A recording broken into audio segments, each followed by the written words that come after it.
दोस्तों, इतिहास में कई युद्ध हुए, कई राजाओं ने तलवारें उठाईं, लेकिन कुछ घटनाएं ऐसी भी हैं जहां हथियार नहीं बल्कि विश्वास लड़ा करता है। यह वीडियो उन योद्धाओं की है जिनकी उम्र इतनी छोटी थी कि वे खेलना सीख रहे थे, लेकिन उन्होंने वह साहस दिखाया जिसे देखकर बड़े बड़े सम्राट भी कांप गए।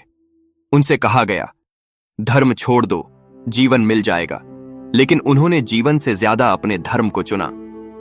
यह वीडियो उस गुरु की है जो पिता भी था, लेकिन जिसने अपने सिर को नहीं झुकाया, अपने सिद्धांतों को नहीं बेचा और अपने बच्चों के बलिदान को भी धर्म के मार्ग से छोटा नहीं होने दिया। यहां आंसू हैं, लेकिन कमजोरी नहीं है। यहां मृत्यु है, लेकिन हार नहीं है।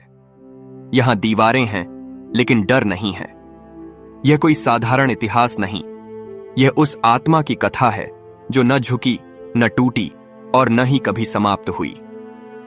कहानी में आगे बढ़ने से पहले स्वागत है आपका अपने चैनल गुरु नानक साखी पर। और आज की यह वीडियो उस सच को सामने लाएगी जिसे समझना हर इंसान के लिए जरूरी है। तो चलिए ज्यादा समय ना गवाए वीडियो को शुरू करते हैं। दिसंबर 1705 का वह सप्ताह सिख इतिहास का सबसे अधिक पीड़ा, त्याग और शौर्य से भरा हुआ समय था, जब 10वें गुरु श्री गुरु गोबिंद सिंह जी का पूरा परिवार एक एक करके उनसे बिछड़ गया। लेकिन इस बिछड़न में न कोई दुर्बलता थी और न ही कोई पश्चाताप, बल्कि यह धर्म की रक्षा के लिए दिया गया सर्वोच्च बलिदान था।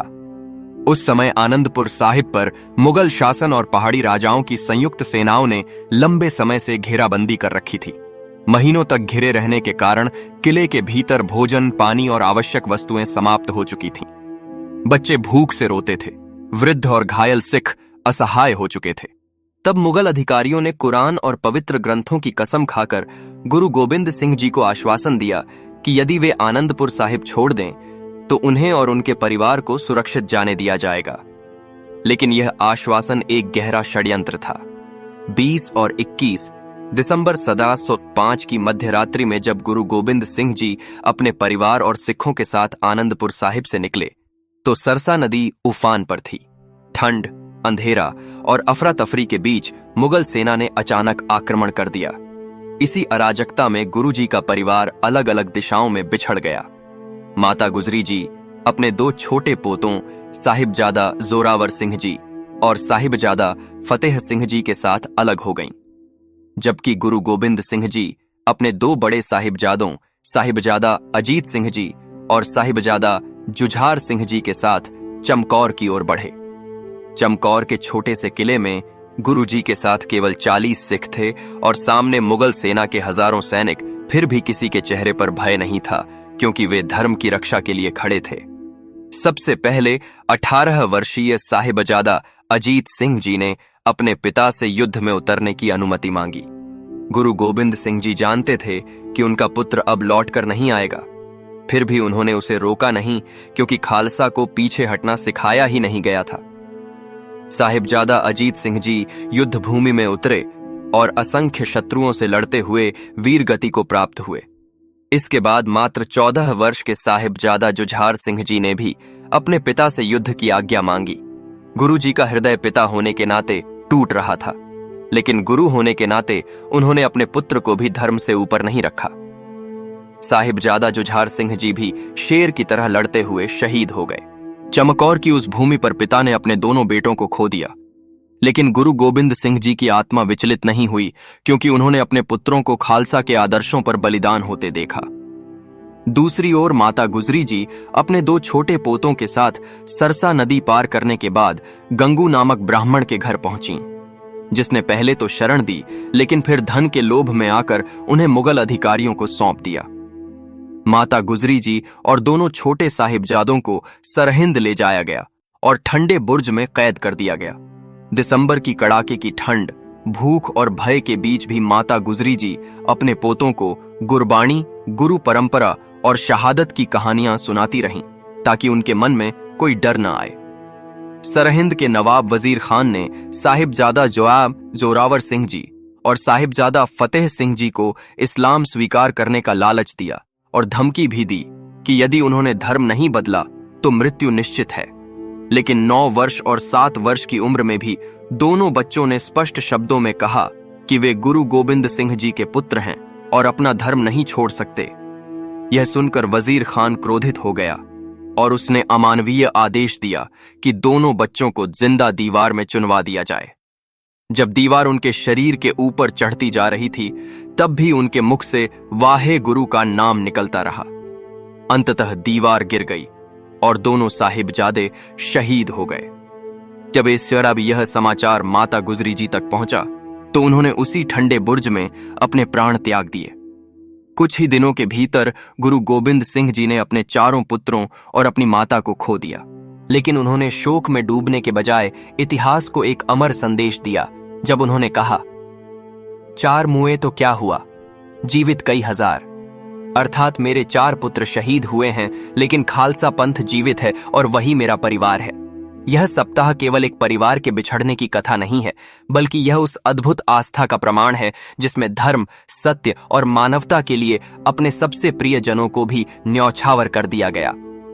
गुरु गोबिंद सिंह जी और उनके चारों साहिबजादों का बलिदान आज भी हर उस व्यक्ति को प्रेरणा देता है जो अन्याय, अत्याचार और डर के सामने झुकने के बजाय सत्य के साथ खड़े होने का साहस रखना चाहता है।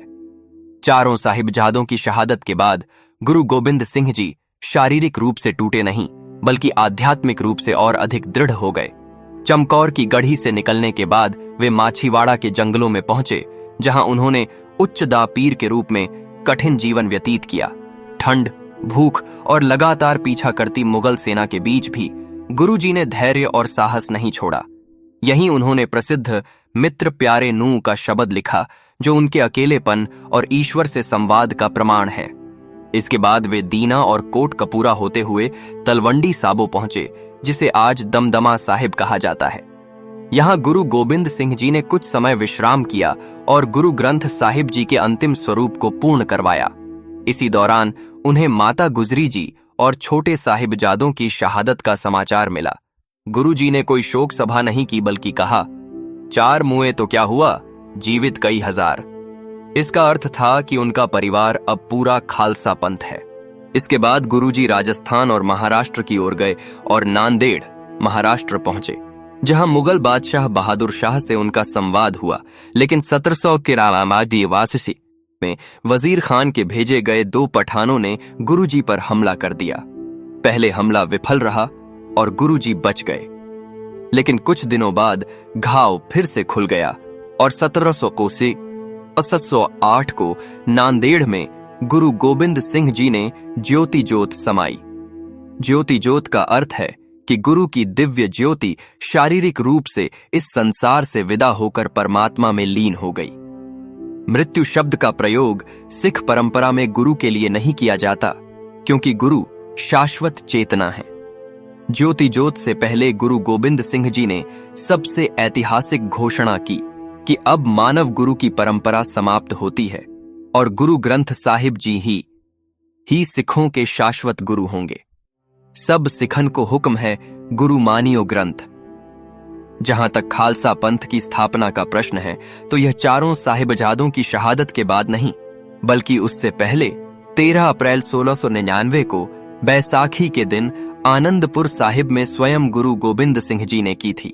उन्होंने 5 प्यारे चुने और स्वयं उनसे अमृत ग्रहण किया, जिससे यह सिद्ध हुआ कि खालसा में सभी समान हैं और गुरु भी उसी मर्यादा में हैं। साहिबजादों की शहादत ने खालसा पंथ को और दृढ़ किया और गुरु जी की ज्योति जोत के बाद खालसा पंथ गुरु ग्रंथ साहिब जी और गुरु खालसा पंथ के सिद्धांत पर चलता रहा।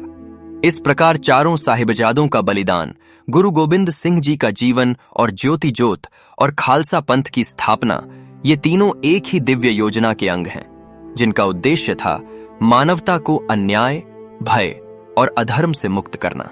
यह वीडियो यहीं समाप्त नहीं होती, क्योंकि शहादत का कभी अंत नहीं होता। वह तो शुरुआत होती है एक सोच की, एक रास्ते की और एक ऐसे साहस की जो पीढ़ियों तक जीवित रहता है। 4 साहिबजादे शहीद हुए, माता गुजरी जी ज्योति जोत समाई और गुरु गोबिंद सिंह जी ने अपने शरीर को नहीं, बल्कि अपने सिद्धांतों को अमर कर दिया। आज भी जब कोई अन्याय के सामने खड़ा होता है, जब कोई डर के आगे नहीं झुकता, तब कहीं ना कहीं खालसा की वही ज्योति जीवित रहती है। अगर यह कथा आपके हृदय तक पहुंची हो तो इसे केवल वीडियो समझकर बंद मत कीजिए, इसे अपने जीवन की ताकत बनाइए। गुरु नानक साखी पर हम ऐसी ही सच्ची, प्रामाणिक और आत्मा को जागृत करने वाली कथाएं लाते रहेंगे।